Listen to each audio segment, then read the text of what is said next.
بسم اللہ الرحمن الرحیم۔ السلام علیکم، میں منیر شاکر۔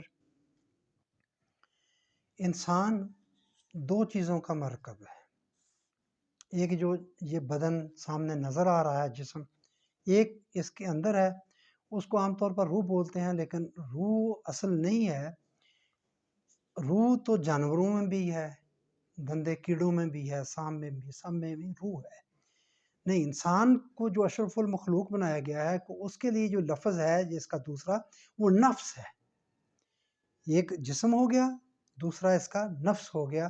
جسم کی نشو و نما، اس کی پرورش جو ہے وہ لینے سے ہے۔ اس نے کھانا کھانا ہے، لینا ہے کچھ نہ کچھ، پھر اس نے آگے بڑھنا ہے، بڑا ہوتا ہے۔ جو اس کے وہ جو اندر ہے نفس ہے، اس کی پرورش دینے سے ہے۔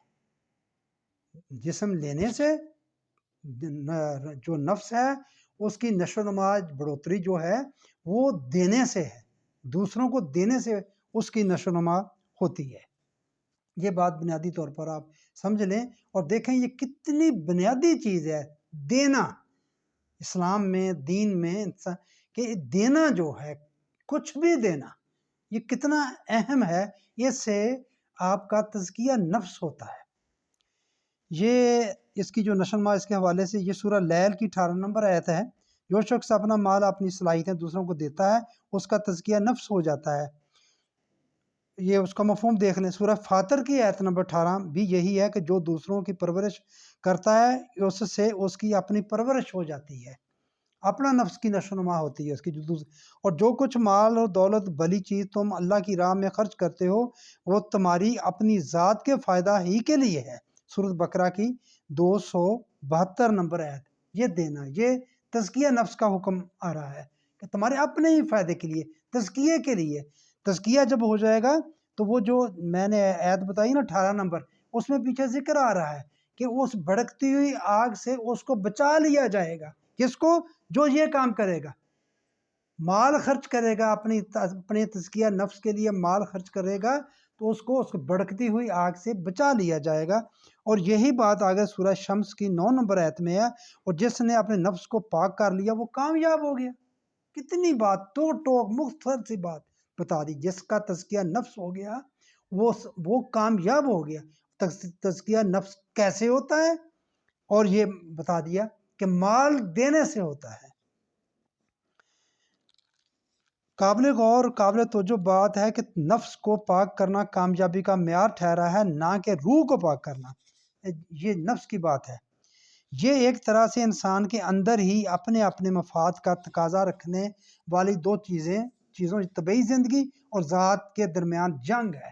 یعنی کہ دیکھیں، جسم نے لینا ہے، اور جو اس کی ذات ہے، نفس ہے، اس نے دینا ہے، اس کی پرورش اس طرح۔ اور یہ جنگ ہے آپس کی، اندر کے اندر جنگ لگی ہوئی ہے۔ جسم چاہتا ہے مجھے ملے، زیادہ سے زیادہ میں لوں، اکٹھا کر لوں اپنے لیے، نہیں تو مر جاؤں گا۔ جو ذات ہے وہ کہتی ہے دے۔ یہاں سے آدم اور ابلیس کی آویزش کا آغاز ہوتا ہے، لڑائی کا آغاز ہوتا ہے۔ جیسے آدم اور ابلیس کی آپس کی جنگ ہے نا، جو یہ دشمن ہے جو ایک دوسرے کے، یہ اس کے اندر ہے۔ یہی مطلب جہاں سے بھی ابلیس کو آپ سمجھ لیں، یہ آدم اور ابلیس کے اندر کی جنگ ہے آپس کی۔ بہرحال کتنا دینا ہے یہ بھی ایک بڑی اہم چیز ہے۔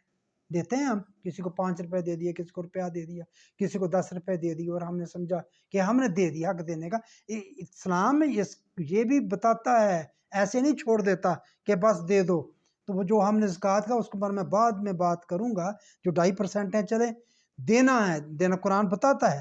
2 حرفوں میں یہ کہہ کر دریا کو کوزے میں بند کر دیا۔ قرآن پوچھا گیا ہے، یا سالون کا ماذا ينفقون، پوچھا گیا ہے، سوال کیا گیا۔ قرآن دیکھیں، سوال نبی سے ہوا ہے، اللہ جواب دے رہا ہے۔ یہ آپ سے پوچھتے ہیں کتنا خرچ کریں، کل العفو، دے دو زائدہ ضرورت سب۔ یہ 219 نمبر آیت ہے بقرہ کی۔ میں پیچھے بھی عرض کر چکا ہوں، بعض لوگ اس کو منسوخ کہتے ہیں، یہ زکوٰۃ سے منسوخ ہو گئی۔ اندازہ لگائیں، ہمارے ظلم دین پر ہم جو ظلم کرتے ہیں، جو کر رہے ہیں، اگر ایسی بات ہے، قرآن تو کہتا ہے کل العفو، دے دو زائدہ ضرورت سب دے دو، لیکن ہم یہاں ایک اور ڈنڈی مارتے۔ ایک تو کہتے ہیں نا یہ آیت منسوخ کر دی، زکوٰۃ دے دی تو بس ہم نے دینے کا حق ادا کر دیا، ضرورتیں بڑھا لیں ہم نے۔ ہم نے اپنی ضرورتوں کو جو ہماری آمدنی بڑھی ہم نے ضرورتیں بڑھا لیں. چھوٹا گھر ہے بڑے گھر کی طرف, چھوٹی گاڑی موٹر سائیکل ہے کار کی طرف, کار چھوٹی ہے بڑے کار کی طرف, ایک علاقے سے دوسرے علاقے کی طرف, بڑے پوش علاقے کی طرف, بڑے شہر کی طرف. اعلیٰ حضرت کیا صاحب دیکھیں کہ کتنی ہم ضرورتیں بڑھاتے چلے جاتے ہیں, بڑھاتے چلے جاتے ہیں, رکتے ہی نہیں ہیں. تو کیا دیں دوسروں کو؟ تو قرآن تو کہتا ہے جو دے دو زائدہ ضرورت ہے. یہ ضرورتوں پر بھی بات کروں گا, اور ضرورتیں بھی ڈیفائن ہونی چاہیے کہ بندے کی کیا کیا ضرورتیں ہیں. بنیادی ضروریات کا سب ہر انسان کی برابر ہے, اس وہاں تک رہنا چاہیے. جو آگے چلے جاتے ہیں اور دین کے نام پر ہی کرتے جاتے ہیں, وہ بھی ایک راستہ ہم نے کھول لیا. خیر یہاں میں صرف آپ کو تزکیہ نفس کی بات بتانا چاہتا ہوں کہ یہ دینے سے ہے, دینا ہے. اور کتنا دینا ہے قرآن یہ بتا رہا ہے. صحابہ کرام نے کتنا دیا وہ میں آپ کو بتاتا ہوں. قرآن بتا رہا ہے, ہمیں ضرورت نہیں کہیں ادھر ادھر جانے کی. قرآن یہ کہا جو اچھا کل الافوا کہہ دیا, یہ بقرہ کی 219 نمبر, جو جتنا زیادہ دے گا وہ اتنے زیادہ نمبروں سے کامیاب ہوگا, کیونکہ ہر ایک کے اعمال کے مطابق درجے. احقاف کی 19 نمبر آیت ہے, تمہارے درجے جو ہیں بڑے بڑھنا ہے تو یہ اعمال کے مطابق ہیں. ظاہر ہے جو جتنا زیادہ دے گا اس کا اتنا زیادہ درجہ ہوگا. آپ ذرا نبی صلی اللہ علیہ وآلہ وسلم کے تربیت یافتہ صحابہ کرام رضی اللہ عنہم کے دینے کا حال دیکھیں, جن کے دینے کا حال قرآن بیان کرتا ہے کہ وہ تو اپنے دوسرے بھائیوں کو وہ کچھ دے دیتے ہیں جن کی انہیں خود اشد ضرورت ہوتی ہے. میرے بھائیوں بات کو غور سے سنیں, یہ سورہ حشر کی 9 نمبر آیت ہے. میرے بھائیوں غور کریں, اس قرآن کو کھولیں, اس قرآن کو دیکھیں یہ کیا کہتا ہے. صحابہ کرام کی بات کر رہا ہے.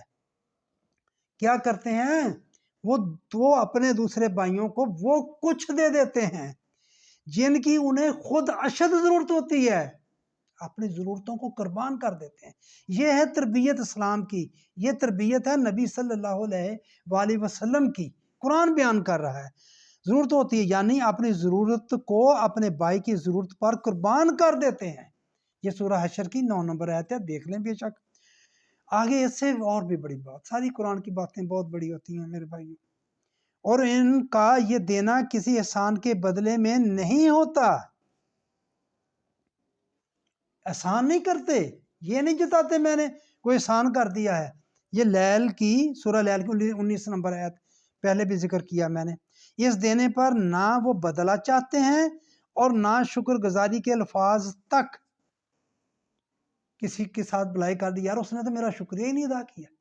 کہتے ہیں نا ہم کسی کے کو کام کر دیا اگر تو جس نے شکر, وہ کہتے ہیں وہ دے دیتے ہیں, دینے کے بعد یہ ان الفاظ کی بھی تمنا نہیں کرتے شکر گزاری کی. اس دینے پر نہ وہ بدلہ چاہتے ہیں کہ بدلے میں ہمیں یہ کچھ دے, اور نہ شکر گزاری کے الفاظ تک سننا چاہتے ہیں. وہ یہ بھی نہیں. یہ صحابہ کرام رضی اللہ عنہم, وہ یعنی وہ اسے اپنا فرض سمجھتے تھے. اقبال اس بات کو یوں سمجھاتے ہیں, نہ ڈھونڈ اس چیز کو تہذیب حاضر کی تجلی میں. یہ صحابہ کرام کی جو صفت ہے, نہ ڈھونڈ اس چیز کو تہذیب حاضر کی تجلی میں, کہ پایا میں نے استغنا میں معراج مسلمانی. کہ پایا میں نے استغنا میں معراج مسلمانی, کہ پایا میں نے استغنا میں معراج مسلمانی کی جو معراج ہے یہ استغنا, خود ضرورت, اپنی ضرورت کو دوسروں پر قربان کر دینا. خدا کے پاک بندوں کو حکومت میں غلامی میں ذرا کوئی اگر محفوظ رکھتی ہے تو استغنا. یہ بھی اقبال کہتا ہے, اللہ کے پاک بندوں کو حکومت میں غلامی میں ذرا جسم کو جو کوئی محفوظ رکھتی ہے تو استغنا. یہ ہے دینا صحابہ کرام کا, اللہ بیان فرما رہا ہے. میں آگے بیان کروں گا. یہ خرچ کرنے والی آیات سورہ توبہ کی 34 اور 35 صحابہ پر گراں گزری روایت بیان کر رہی ہے. وہاں سے ہم نے زکوٰۃ کا تصور نکال لیا, وہ بات میں بیان کروں گا. سر دست صرف یہ میں بتانا چاہتا ہوں کہ یہ ہے تزکیہ نفس, دینا دوسروں کو دینے میں تزکیہ نفس ہو گیا تو پاک ہو گئے. کتنا دے دیا یہ میں صحابہ کرام کا حال میں آپ کے سامنے رکھ دیا. جو خود کو اشد ضرورت ہے وہ بھی اس کو بھی قربان کر دیتے ہیں, اور اگر کوئی دیتے ہیں تو شکر گزاری کے الفاظ بھی نہیں سنتے، نہیں لینا چاہتے، نہیں چاہتے کہ ہمارا اس پر شکریہ ادا کیا جائے، وہ اس کو فرض سمجھتے ہیں۔ یہ ہے نبی کی تربیت، یہ ہے نبی کی سیرت۔ جسے جاننا ہے قرآن کھولیے، قرآن سے سمجھنے کی کوشش کریں، قصے کہانیوں کی طرف نہ جائیں۔ تو بس میرے بھائیوں، میں سر دست آگے بات کروں گا انشاءاللہ دوسری نشست میں، تو سر دست یہ میں بات آپ کو بتانا چاہتا تھا۔ تزکیہ نفس، مال دینا، مال دے کر، مال دینے کے بعد شکر گزاری کے الفاظ بھی نہیں، اپنی ضرورتوں کو، اپنی جو ہیں ان کو بھی، خواہشوں کو بھی قربان کر دینا، یہ ہے تزکیہ نفس۔ اس طرح مہربانی آپ سے التماس کہ آپ پلیز میرے چینل کو سبسکرائب کر دیا کریں، یہ واز اور زوردار جاندار بنے، آگے پہنچے، آگے پہنچانے کے لیے آپ میرے مددگار بنے، وہ اسی صورت میں ہی ہے۔ آپ میرے چینل کو سبسکرائب کیا کریں، لائک کیا کریں، شیئر کیا کریں، کمنٹس کیا کریں، آپ کی مہربانی۔